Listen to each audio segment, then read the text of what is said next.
Salam Bapak Ibu semua yang dikasihi oleh Tuhan kita Yesus Kristus.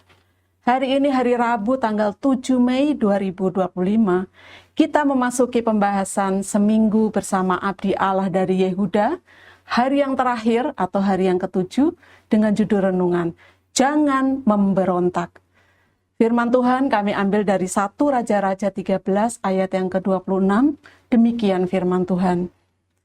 Ketika hal itu kedengaran kepada nabi yang telah membujuk dia berbalik kembali, ia berkata, "Dialah abdi Allah yang telah memberontak terhadap titah Tuhan.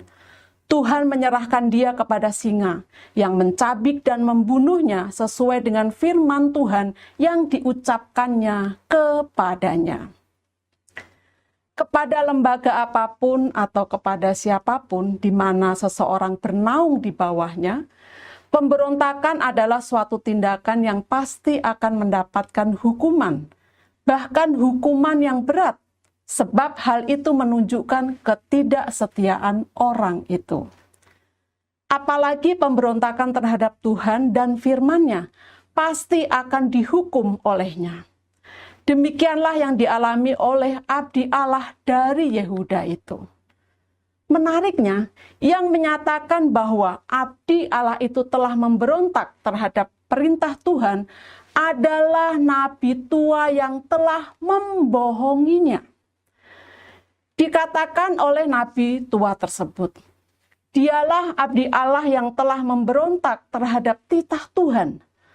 Tuhan menyerahkan dia kepada singa yang mencabik dan membunuhnya sesuai dengan firman Tuhan yang diucapkannya kepadanya."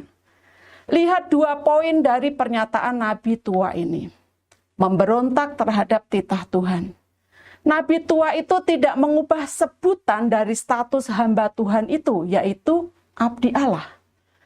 Sepenting apapun seseorang bagi Tuhan, seharusnya tidak melanggar terhadap titah Tuhan. Namun, abdi Allah itu malah melanggar terhadap titah Tuhan. Alkitab King James Version memakai kata disobedient, artinya tidak patuh. Apakah ini hanya merupakan pendapat pribadi nabi tua tersebut? Tentu saja tidak.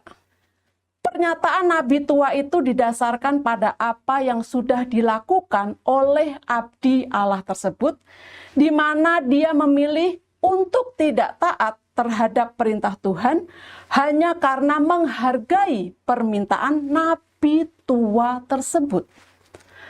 Perlu ditegaskan di sini bahwa melanggar terhadap titah Tuhan identik dengan memberontak terhadap Tuhan. Tuhan menghukum. Hukuman dari Tuhan sangat mengerikan, yaitu diserahkan kepada singa yang kemudian mencabik dan membunuhnya. Singa tidak punya akal budi dan belas kasihan. Dia tidak peduli bahwa yang ada di hadapannya adalah seorang abdi Allah atau bukan. Maka tak heran kalau dengan kegarangannya, singa itu kemudian membunuh abdi Allah tersebut. Siapa yang dapat bertahan menghadapi singa kecuali Tuhan melindunginya seperti Daniel, Daud, dan Simson. Namun intinya adalah Tuhan yang menghukum abdi Allah tersebut. Kisah ini memberikan 2 pelajaran penting kepada kita, yaitu ketidaktaatan kepada firman Tuhan merupakan masalah yang serius dan mengorbankan integritas hanya karena merasa sungkan adalah sebuah kebodohan. Kadang kita juga jatuh dalam hal ini karena kita mengutamakan siapa yang berbicara, siapa yang memberi saran, siapa yang memberi nasihat, siapa yang mengajukan permintaan. Mungkin mereka adalah saudara, teman, rekan kerja, dan lain-lain. Mari kita uji setiap perkataan, saran, nasihat, permintaan orang lain dengan firman Tuhan.